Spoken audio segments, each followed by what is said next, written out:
Hello friends, अनुपात एवं समानुपात के महत्वपूर्ण प्रश्नों के साथ पहला प्रश्न है, यदि a अनुपात b का मान 3:4 है और b अनुपात c का मान 8:9 है तो a अनुपात b अनुपात c का मान क्या होगा। इसमें हम कोई भी बेसिक ट्रिक नहीं लगाएंगे, इसको हम डायरेक्ट सॉल्व करेंगे। कैसे करेंगे?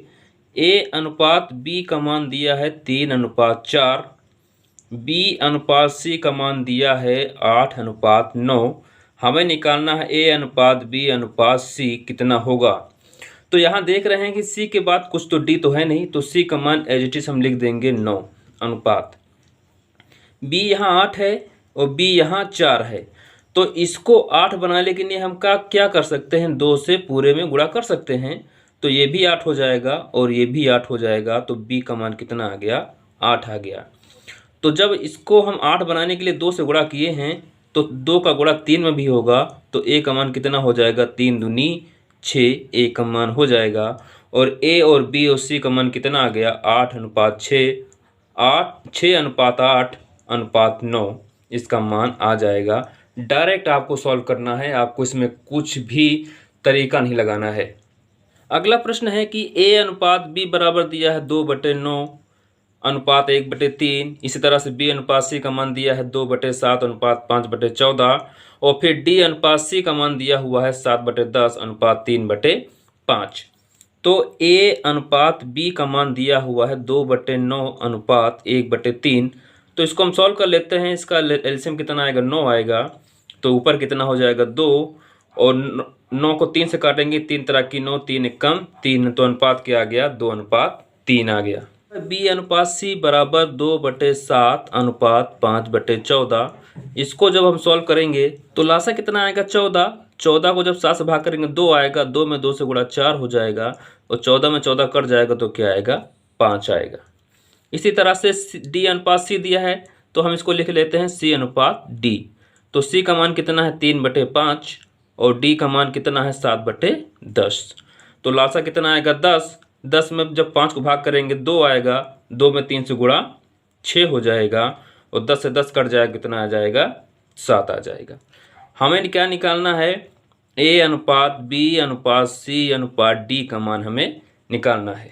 तो अब यहाँ देख रहे हैं कि d, तो d क्या है, कुछ नहीं है, लेकिन c यहाँ पर भी है, c यहाँ पर भी है, तो c यहाँ 5 है और c यहाँ 6 है।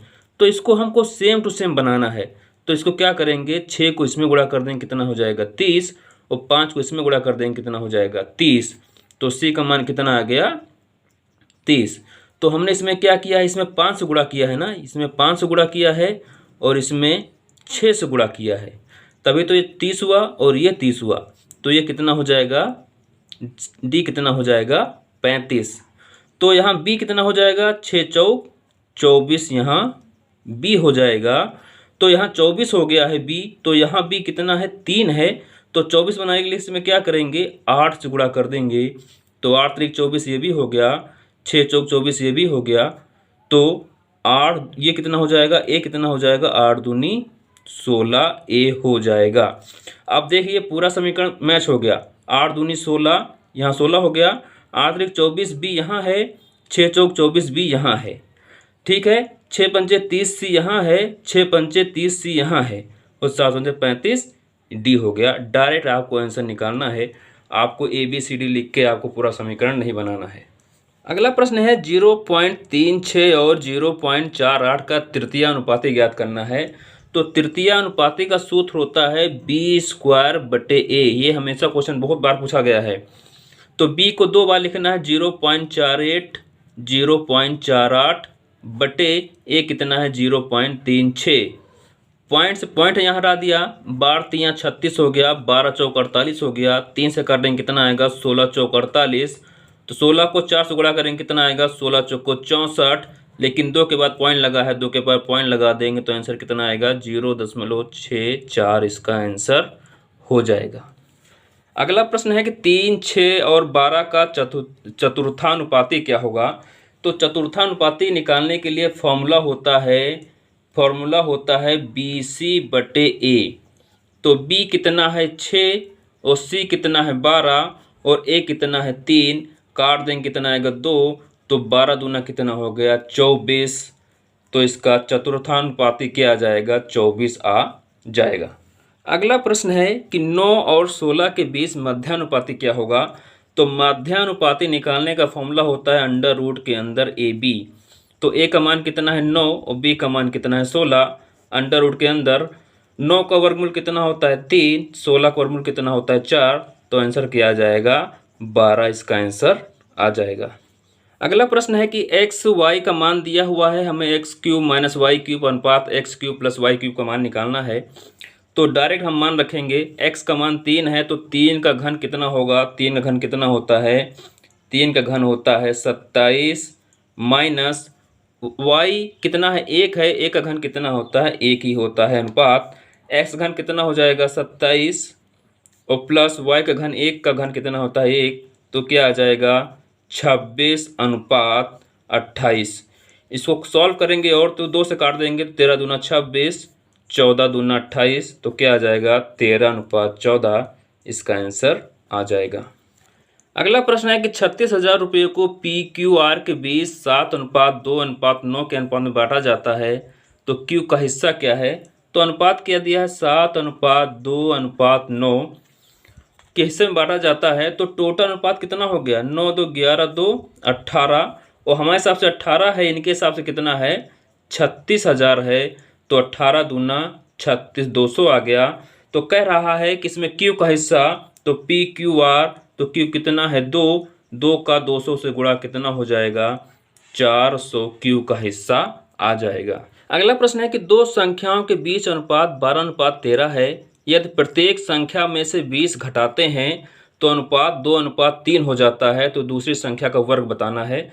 तो आप इसमें समीकरण बनाने बैठ जाएंगे, लगाएंगे 12x माइनस 20 बटे 13x माइनस 20 बराबर 2:3। ऐसा नहीं करना है, आप बड़े हो चुके हैं तो डायरेक्ट करना है। अनुपात दिया है 12:13 एक दिया है, दूसरा अनुपात दिया है 2:3। कह रहा है 20 घटकर हो जाता है। तो यहाँ देख रहे हैं अंतर कितना है 10 का, यहाँ अंतर कितना है 10 का। तो हमारे हिसाब से होता है 10 और इनके हिसाब से क्या होता है 20। हमारे हिसाब से 10 घट रहे हैं, इनके हिसाब से कितने घट रहे हैं 20 घट रहे हैं।